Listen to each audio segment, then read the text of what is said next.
somebody took it away from me in the blink of an eye. In less than a month, this woman destroyed what I had worked for 15 years. I mean, your credit score is basically all you have. I was mugged, they got my information. It can really negatively affect your life. Then they went off with the information and basically became me. I feel it's a loss of control that someone's out there pretending to be you and doing things in your name that can come back to haunt you. Somebody was using my name and all my personal data. They'd done it all. I just didn't even know where to start. They had a long record. It's a terrible feeling. Identity theft. It happens when your personal information is stolen and used without your knowledge. It's a serious crime that can cost you time and money, ruin your credit, and destroy your good name. When I was a victim of identity theft, my mail had been stolen. I was shopping at a grocery store and someone took my wallet.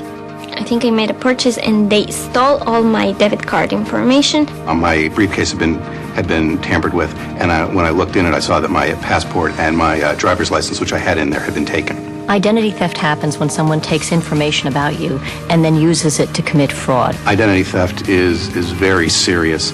We know that identity fraud in its various forms has affected 10 million people in any given year. And what that means in dollars is that it's a loss to businesses of about $50 billion. On top of that, victims of identity theft have spent $5 billion trying to undo this harm. Everyone needs to be conscious that identity theft is real. When you get news that your identity has been potentially stolen, it's sort of this open-ended problem that has occurred, and you don't know what's going to come of it. No one's immune, which isn't to say that we're powerless. There's a lot we can do to deter, detect, and defend ourselves. My identity was stolen when I was mugged. It is pretty traumatic, especially how it happened to me. They got my information and it happened. Then they went off with the information and basically became me when they went to charging items in stores. Identity thieves can only take advantage of you if you give them information or if they obtain information about you. So what you want to do is take steps to make it less likely that your information falls into the wrong hands. There are many ways that you can do that. And the first is to stop and look in your wallet. What are you carrying around? And if you lose your wallet, are you giving somebody else an opportunity to commit identity theft? So avoid carrying around any identification that has your social security number on it in your wallet, because that can be used very easily and efficiently by identity thieves. They could have your name, they could have your birth date, but if they don't have your social security number, they're not going to get very far. But all they really need is a social security number, and they can misspell your name and still get credit. The only place that social security card number should be is in your head and protected somewhere at home where you keep your other valuables. And if someone asks you to provide a social security number, ask them why they need it, how they're going to keep it, how they're going to safeguard it, because you don't want that number to fall into the wrong hands. I had an incident that I thought was a valid reason to give out information until they asked for my social security number. I went as far as the first 3 digits. I thought, gee, they don't need that. And then I hung up.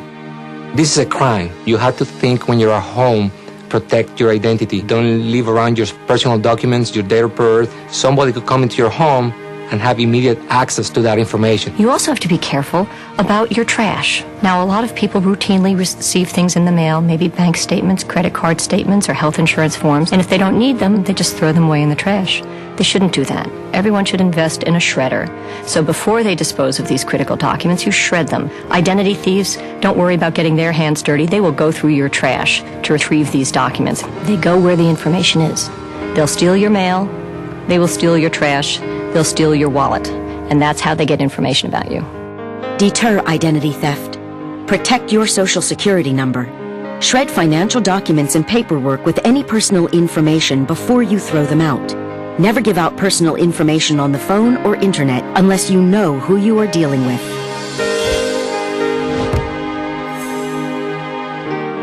My name is Nicole M. Robinson. The woman who stole my identity, her name is Nicole A. Robinson. She stole my information from the pharmaceutical company that she works for. After this happened, it devastated my financial life. I ordered my credit reports, and I received a credit report in the mail that was 54 pages long. It had over 170 accounts. 140 of them were in collections. It had 42 different names and 65 different addresses on it. Not only was somebody else reaping the benefits of my good credit, I could no longer have access to my own good credit. And I cried. I cried every day for 3 months. On top of the financial and the time that people spend in resolving these issues, it's an emotional burden on victims. My life before the identity theft case was wonderful. In less than a month, this woman destroyed what I had worked for 15 years. She got my life. If an identity thief uses, for example, your Social Security number and applies for new credit in your name, as opposed to raiding an existing account, there may be no way for you to know about it unless you've checked your credit report and you see that a new account that you didn't even know about has been opened in your name. That's why it's very important to monitor your credit report regularly. Detect identity theft. Check your credit report at annualcreditreport.com. Federal law gives you the right to a free credit report every year from the 3 national consumer reporting companies. Review your financial accounts regularly. Look for charges you did not make.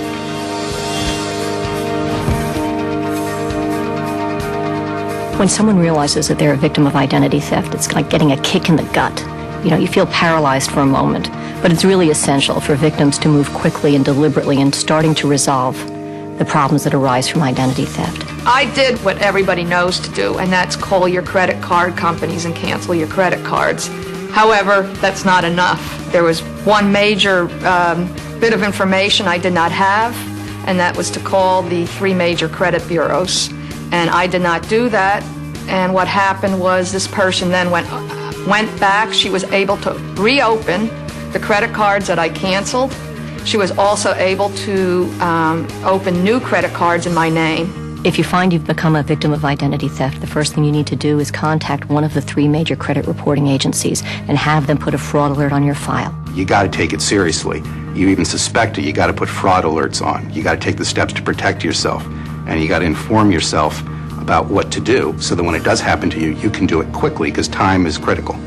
You next want to contact each of the creditors or other institutions where your information has been misused. Then you follow up in writing and dispute these accounts and get a letter from them resolving these disputed fraudulent accounts. The FTC has an affidavit, which in my case I used, to write out your explanation of what happened that you can then use to submit to creditors trying to collect on fraudulent accounts. When you're trying to tell them, look, my identity was stolen, it helps prove it to them.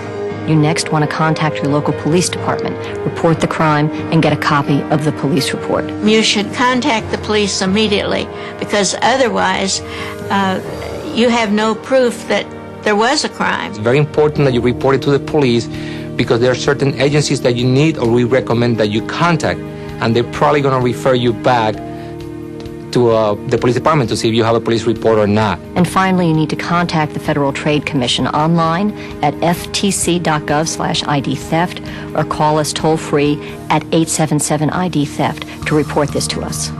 Defend against identity theft.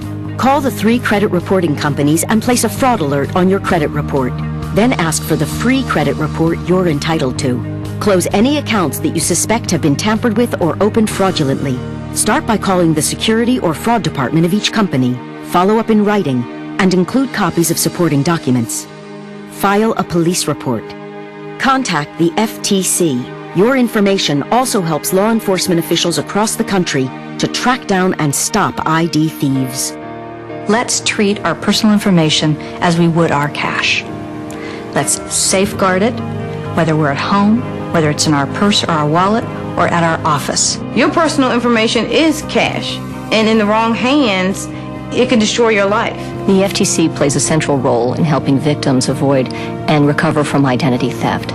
So we have developed substantial consumer education material that's available on our website at ftc.gov/ID theft. Identity theft is serious, but even if your identity has been stolen and there has been, fraudulent accounts open in your name, you can defend yourself and get those resolved in your favor. There are times when you just do not want to finish and you just want to say, forget it, I can't do this anymore.